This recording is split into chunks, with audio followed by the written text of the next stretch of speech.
Question number 16 जैसा कि आप देख पा रहे हो, वह एपी ज्ञात कीजिए जिसका तीसरा पद 16 है और सातवां पद पांचवें पद से 12 अधिक है। जैसा कि क्वेश्चन में कहा गया तीसरा पद 16 है, इसका मतलब यह हुआ कि A3 इक्वल टू 16। अब आप इसे नोट कर लोगे।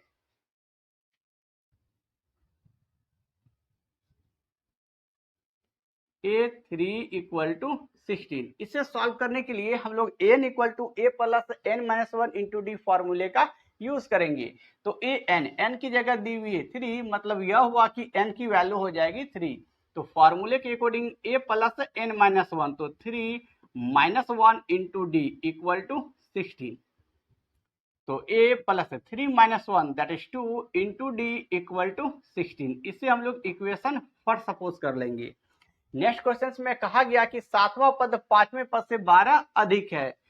तो सातवां पद A7 और पांचवां पद A5। तो सातवां पद पांचवें पद से 12 अधिक है। हम लोग ऐसा करते हैं कि पांचवें पद में ही 12 को ऐड कर देते हैं ताकि ये दोनों के दोनों पद आपस में इक्वल हो जाए। अब इसे सॉल्व करने के लिए an equal to a plus n minus one into d फॉर्मूले का ही यूज करेंगे। तो n की जगह दी हुई है 7, मतलब n की वैल्यू हो जाएगी 7। तो फॉर्मूले के according a plus n minus one, तो n की वैल्यू हो जाएगी 7 minus one into d equal to an। तो n की जगह दी हुई है 5, मतलब n की वैल्यू हो जाएगी 5। तो फॉर्मूले के according a plus n minus one, तो n की वैल्यू पुट करेंगे 5 minus one into d plus 12।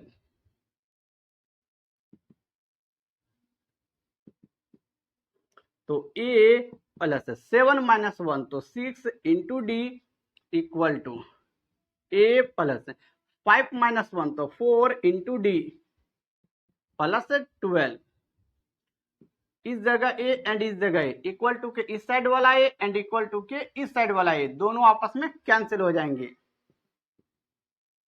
तो 6d इक्वल टू के इस साइड 4d है, इसे यदि आप इक्वल टू के इस साइड शिफ्ट करोगे तो माइनस का 4d होगा इक्वल टू 12। 6d में 4d को माइनस करोगे तो रिजल्ट 2d होगा इक्वल टू 12। अब इस 2 से इस 12 को 6 राउंड में कैंसिल कर देंगे, that is d equal to 6। इस प्रकार d की वैल्यू हो जाएगी 6। अब हम लोग इस d की वैल्यू को इक्वेशन फर्स्ट में करेंगे पुट और a की वैल्यू को कर लेंगे फाइंड। सो इक्वेशन फर्स्ट में a plus 2d equal to 16 है। a plus 2d equal to 16। अब हम लोग d की वैल्यू को इसमें पुट करेंगे। a को आप एज इट इज रहने दोगे, 2 इंटू डी की वैल्यू पुट करेंगे 6 इक्वल टू 16। अब आप इसे सॉल्व करोगे तो a प्लस 2 को 6 के साथ करेंगे मल्टीप्लाई, तो रिजल्ट 12 होगा इक्वल टू 16। तो a इक्वल टू 16 प्लस का 12 इक्वल टू के इस साइड शिफ्ट करोगे तो माइनस का 12 होगा, that is a equal to 16 में जैसे ही आप 12 को माइनस करोगे तो रिजल्ट 4 हो जाएगा। इस प्रकार हम लोगों ने a की एंड d की दोनों की वैल्यू को फाइंड कर लिया है। क्वेश्चंस में हमें एपी के सीक्वेंस को फाइंड करने को कहा गया है। इसके लिए हम लोग जनरल फॉर्म ऑफ एपी का यूज करेंगे और एपी के सीक्वेंस को फाइंड कर लेंगे। तो जनरल फॉर्म ऑफ एपी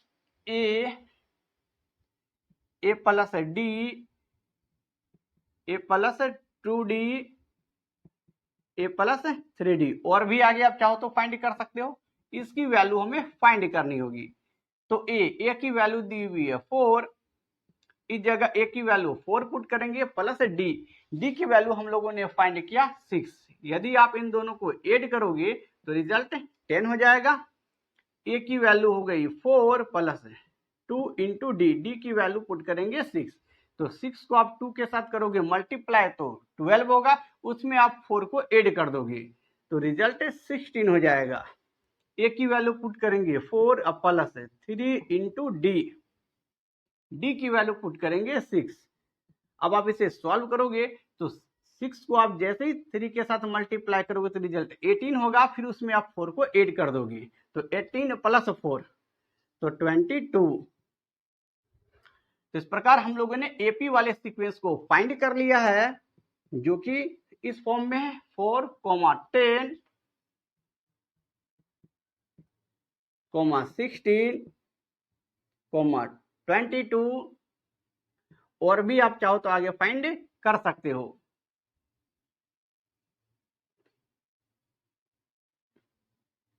यही एपी वाले वो सीक्वेंस हुए जिसे हमें फाइंड करनी थी। जैसा कि आप देख पा रहे हो इसमें सीक्वेंस दी गई है जो कि एपी के फॉर्म में है, और कहा गया है कि इस सीक्वेंस के अंतिम पद से 20वें पद को ज्ञात कीजिए। देखिए, जब भी किसी सीक्वेंस में अंतिम पद से 20वां पद या और भी किसी पद को फाइंड करने को कहा जाए तो ऐसे सिचुएशंस में, क्वेश्चंस में जो भी सीक्वेंस दी गई होती है, हम लोग उस सीक्वेंस को ही सीधा पलट देते हैं। इनफैक्ट मेरे कहने का मतलब है, क्वेश्चंस में दिया गया सीक्वेंस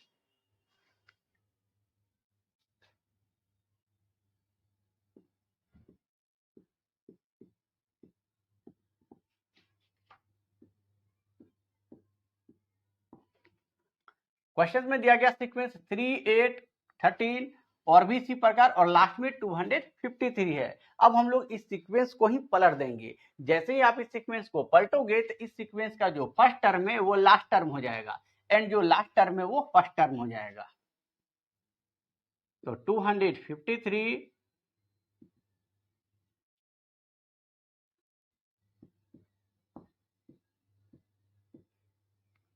मतलब इतना हो जाएगा। 253 इसका फर्स्ट टर्म हुआ, और भी इसी प्रकार टर्म होंगे, एंड 13, 8 और लास्ट टर्म हो जाएगा 3। अब आप इस सीक्वेंस को ध्यान से देखोगे, इस जगह 13 है और इस जगह 8 है, मतलब यह 8 जो है इस 13 से 5 कम है। ठीक उसी प्रकार ये 3 भी इस 8 से ठीक 5 पे कम है। इसका मतलब यह हुआ कि 253 के बाद वाला जो टर्म होगा वो ठीक इससे 5 पे कम होगा, मतलब वो टर्म 248 होगा। इस प्रकार हम लोगों के पास एक नया सीक्वेंस बनकर के तैयार हो गया। इस सीक्वेंस में फर्स्ट टर्म की वैल्यू दी हुई है 253। इसका मतलब यह हुआ कि ए की वैल्यू हो जाएगी 253। अब हम लोग इस सीक्वेंस के कॉमन डिफरेंस को फाइंड करेंगे। किसी भी सीक्वेंस के कॉमन डिफरेंस को फाइंड करने के लिए सेकेंड टर्म में फर्स्ट टर्म को माइनस करना होता है। तो इस सीक्वेंस में सेकेंड टर्म की वैल्यू दी हुई है 248। तो हम लोग 248 में माइनस कर देंगे फर्स्ट टर्म की वैल्यू, जो कि 253 है। इस प्रकार डी की वैल्यू हो जाएगी -5। क्योंकि इस सीक्वेंस का लास्ट टर्म 3 है, इसका मतलब यह हुआ कि ए एन की वैल्यू हो जाएगी 3, और हमें 20वें टर्म को फाइंड करनी है। हमें 20वें टर्म को फाइंड करनी है, तो इसके लिए हम लोग an equal to A plus n minus 1 into d फॉर्मूले का यूज करेंगे और 20वें पद को फाइंड कर लेंगे।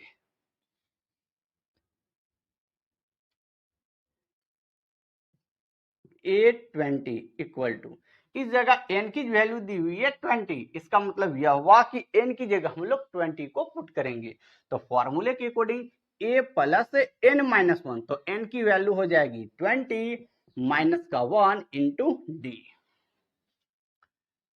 अब इसे हम लोग इस जगह सॉल्व कर लेते हैं। तो A20 इक्वल टू ए की वैल्यू दी हुई है 253 प्लस 20 में जैसे ही आप 1 को माइनस करोगे तो रिजल्ट 19 का होगा, इंटू डी। डी की वैल्यू दी हुई है -5, जो कि जस्ट अभी हम लोगों ने फाइंड किया। अब आप इसे सॉल्व करोगे तो A20 equal to 253 plus minus, अब जैसे हम लोग 19 को 5 के साथ मल्टीप्लाई करेंगे तो रिजल्ट 95 का होगा। तो A20 इक्वल टू 253 में 95 को जैसे ही माइनस करेंगे तो रिजल्ट 158 होगा। इस प्रकार A20 की वैल्यू हो जाएगी 158, जो कि हमें फाइंड करना था। अतः अंतिम पद से 20वां पद 158 होगी। इस प्रकार क्वेश्चन नंबर 17 को हम लोगों ने कर लिया कंप्लीट। अब नेक्स्ट क्वेश्चन नंबर 18 को करेंगे। क्वेश्चन नंबर 18, जैसा कि आप देख पा रहे हो, किसी एपी के चौथे और 8वें पदों का योग 24 है तथा छठे और 10वें पदों का योग 44 है। इस एपी के प्रथम 3 पद ज्ञात कीजिए। जैसा कि क्वेश्चन में कहा गया चौथे और 8वें पदों का योग 24 है, इसका मतलब यह हुआ कि A4 + A8 = 24। अब आप इसे नोट करोगे, A4 + A8 = 24। इसे सॉल्व करने के लिए हम लोग n = a + n-1 × d फार्मूले का यूज करेंगे। तो n की जगह दी हुई है 4, मतलब यह हुआ कि n की वैल्यू हो जाएगी 4। a + n की वैल्यू पुट करेंगे 4 - 1 × d, इसे भी an के फार्मूले पर सेट करेंगे। तो a + n की वैल्यू हो जाएगी 8 - 1 × d = 24।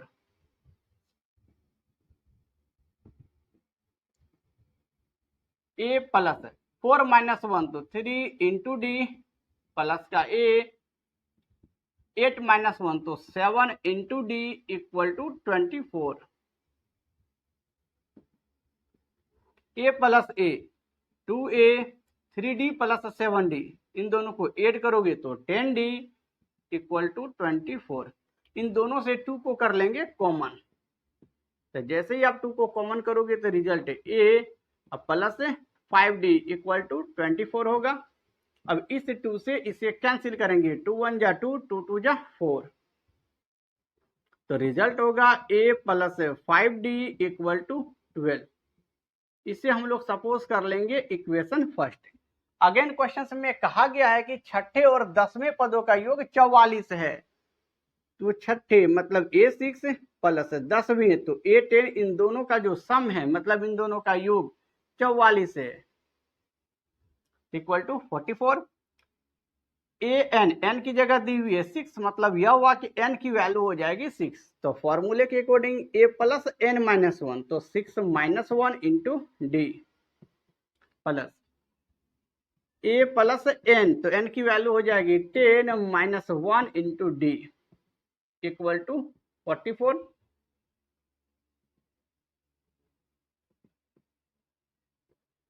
तो a + 6 - 1 तो 5 × d प्लस a + 10 - 1 तो 9 × d = 44। a + a तो 2a, 5d, 9d, इन दोनों को ऐड करोगे तो रिजल्ट 14d होगा = 44। अब इन दोनों से 2 को कॉमन कर लेंगे,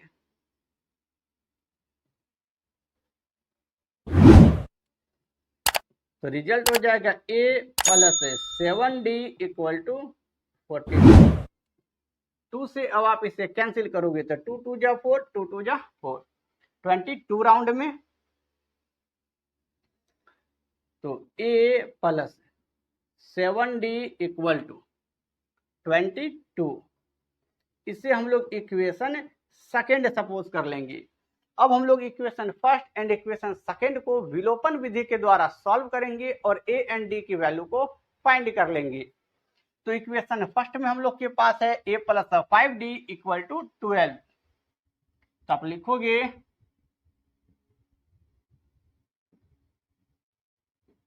समीकरण फर्स्ट माइनस समीकरण सेकेंड। समीकरण 1 में समीकरण 2 को घटाने पर। तो इक्वेशन फर्स्ट हम लोग के पास है a + 5d = 12,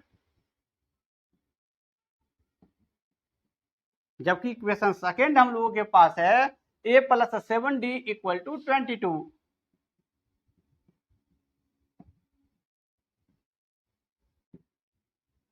प्लस है तो माइनस, प्लस है तो माइनस, प्लस है तो माइनस, प्लस का a एंड माइनस का a कैंसिल, -7d + 5d, तो रिजल्ट -2d होगा = माइनस का 22 प्लस का 12, तो रिजल्ट -10 होगा। ये दोनों माइनस कैंसिल, 2 से इस 10 को कैंसिल करोगे आप 5 राउंड में, that is d equal to 5। इस प्रकार d की वैल्यू हो जाएगी 5। अब हम लोग इस d की वैल्यू को इक्वेशन फर्स्ट या इक्वेशन सेकंड दोनों में से किसी में भी पुट कर सकते हैं और करके a की वैल्यू को फाइंड किया जा सकता है। सो अब हम लोग d की वैल्यू को इक्वेशन फर्स्ट में पुट करेंगे। तो इक्वेशन फर्स्ट हम लोगों के पास है a plus 5d equal to 12।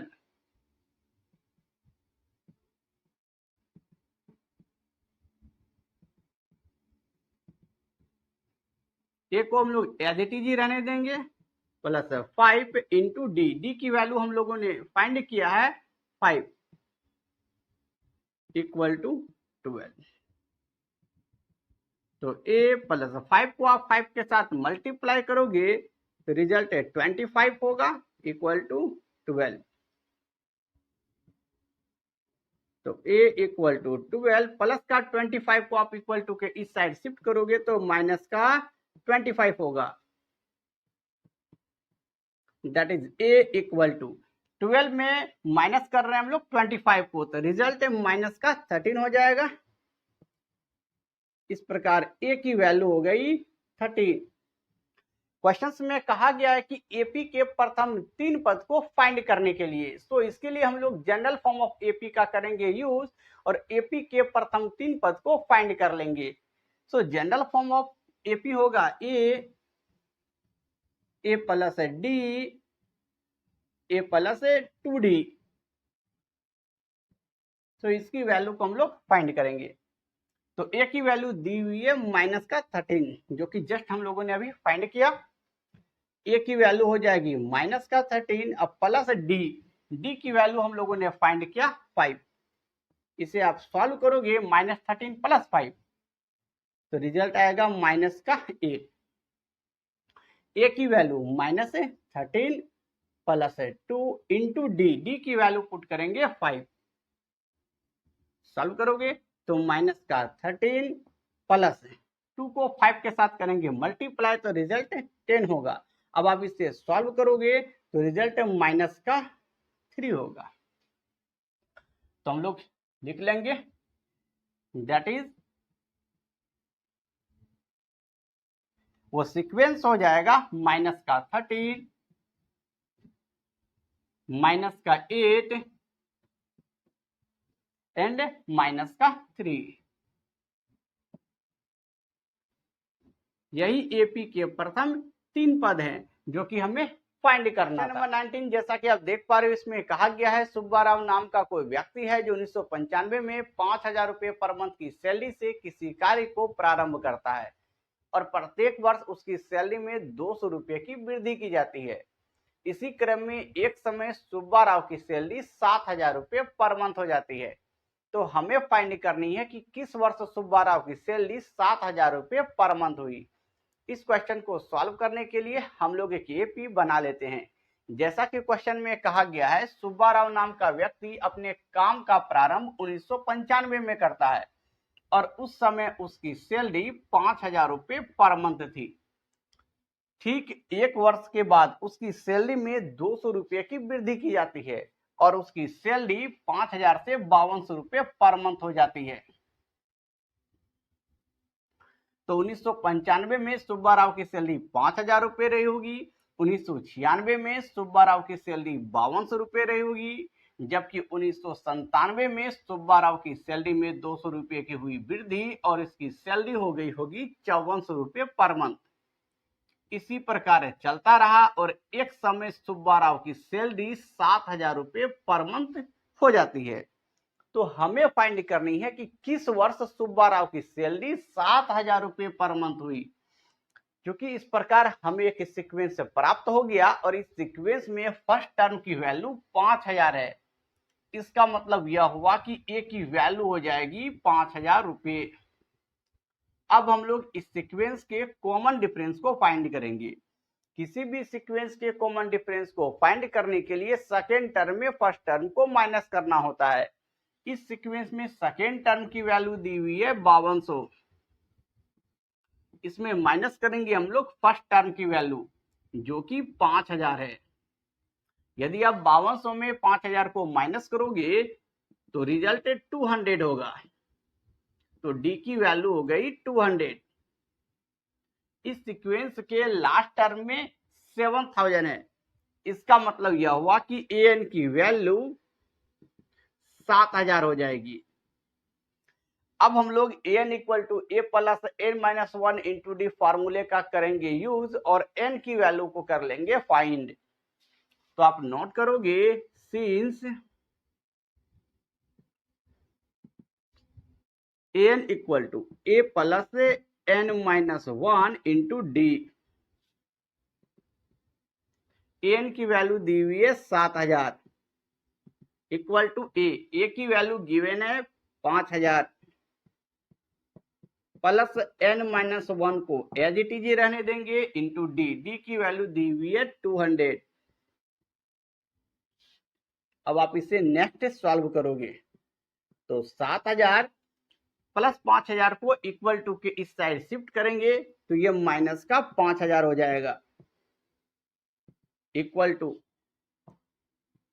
N minus 1 into 200। 7000 में 5000 आप माइनस करोगे तो रिजल्ट 2000 का होगा, तो 2000 equal to n minus 1 into 200। अब हम लोग n माइनस 1 की वैल्यू को इस जगह फाइंड करेंगे, तो n minus 1 equal to 2000 upon में ये 200 आएगा। ये दोनों जीरो एंड ये दोनों जीरो कैंसिल, इस 2 से इस 20 को हम लोग 10 राउंड में कैंसिल करेंगे, तो n माइनस 1, तो n माइनस 1 इक्वल टू 10 हो जाएगा। तो n equal to 10 minus 1 equal to के इस साइड शिफ्ट करोगे तो ये प्लस का 1 होगा। इस प्रकार n की वैल्यू हो जाएगी 11। अब हम लोग एक और एपी बनाएंगे जो कि ईस्वी वाला होगा, मतलब ईयर वाला, क्योंकि सुब्बा राव ने अपने काम की शुरुआत 1995 में की। इसके बाद 1996 में भी ये कार्यरत रही, 1997 में भी सुब्बा राव कार्यरत रही और इसी प्रकार वो आगे भी कार्यरत है। तो इस प्रकार हमें एक और सीक्वेंस प्राप्त हुआ। इस सीक्वेंस में फर्स्ट टर्म की वैल्यू हो जाएगी 1995, तो a इक्वल टू 1995, ए की वैल्यू हो गई 1995। अब हम लोग इस सीक्वेंस के कॉमन डिफरेंस को फाइंड करेंगे, तो कॉमन डिफरेंस फाइंड करने के लिए सेकेंड टर्म में फर्स्ट टर्म को माइनस करेंगे, तो सेकेंड टर्म की वैल्यू है 1996, इसमें माइनस करोगे आप फर्स्ट टर्म की वैल्यू जो कि 1995 है। इस प्रकार डी की वैल्यू हो गई 1, क्योंकि हमें फाइंड करनी है कि वो कौन सा ईस्वी था जिस समय सुब्बा राव की सैलरी 7000 रुपये पर मंथ रही होगी। तो इसके लिए हम लोग A11 फाइंड करेंगे, तो A11 इक्वल टू फॉर्मूले के according a plus n minus 1, तो n की वैल्यू हो जाएगी 11, तो 11 माइनस 1 इंटू डी।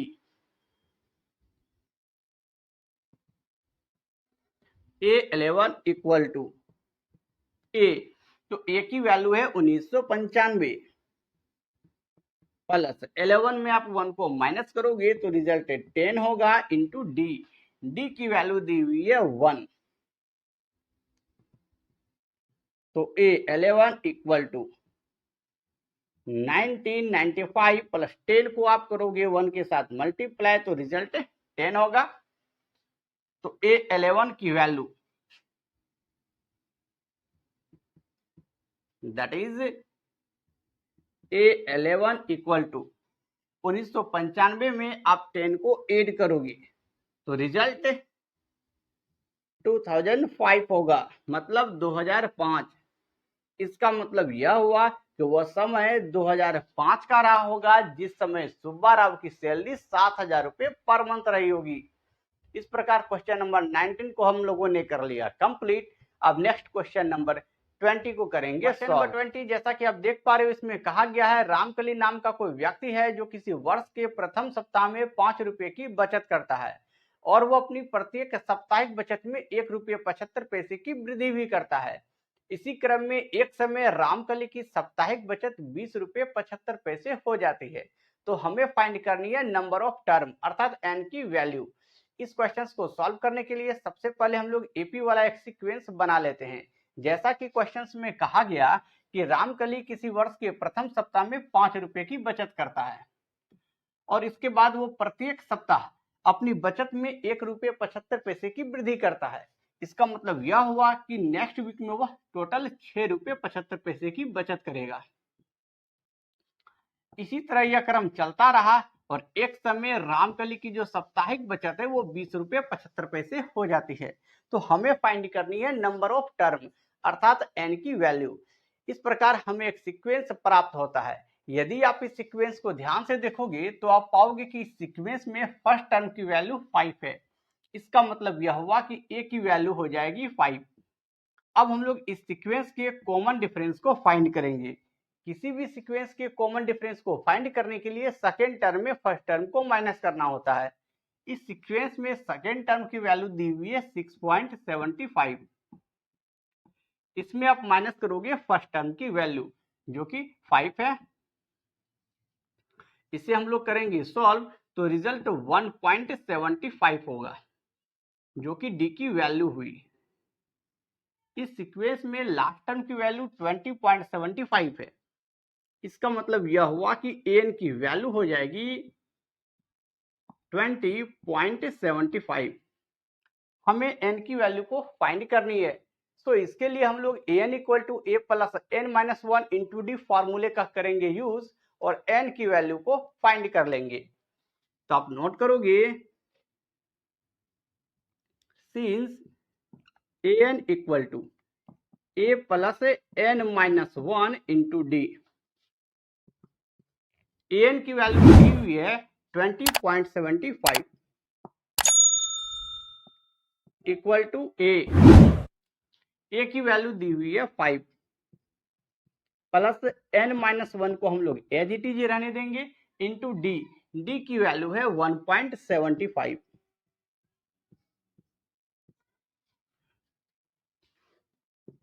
अब हम लोग इसे नेक्स्ट सॉल्व करेंगे तो 20.75 प्लस 5 को आप इक्वल टू के इस साइड शिफ्ट करोगे तो ये माइनस का 5 होगा equal to n minus 1 into 1.75।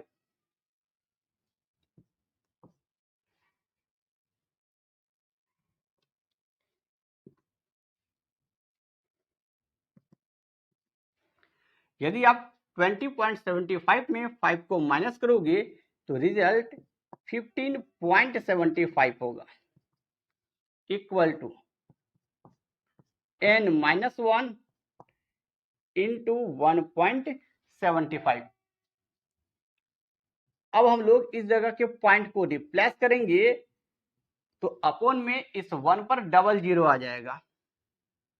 इस जगह भी इस पॉइंट को हम लोग करेंगे रिप्लेस तो 1 पर डबल जीरो आएगा जो कि हर के फॉर्म में है।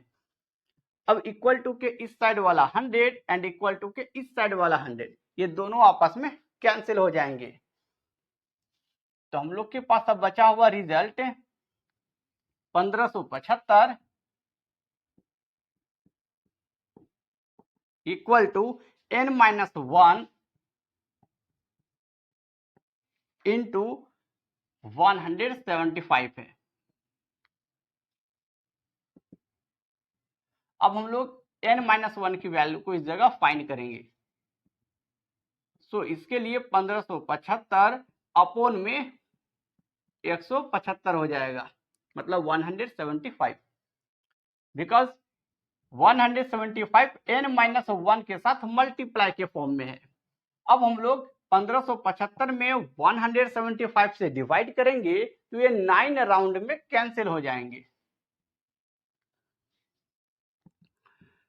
तो n माइनस 1 इक्वल टू 9 हुआ। अब इसे आप नेक्स्ट सॉल्व करोगे तो n इक्वल टू 9, अब -1 को आप इक्वल टू के इस साइड शिफ्ट करोगे तो ये प्लस का 1 होगा, that is n equal to 10। इस प्रकार n की वैल्यू हो गई 10, जो कि हमें फाइंड करना था। इस प्रकार हम लोगों ने क्वेश्चन नंबर 20 को कर लिया कंप्लीट।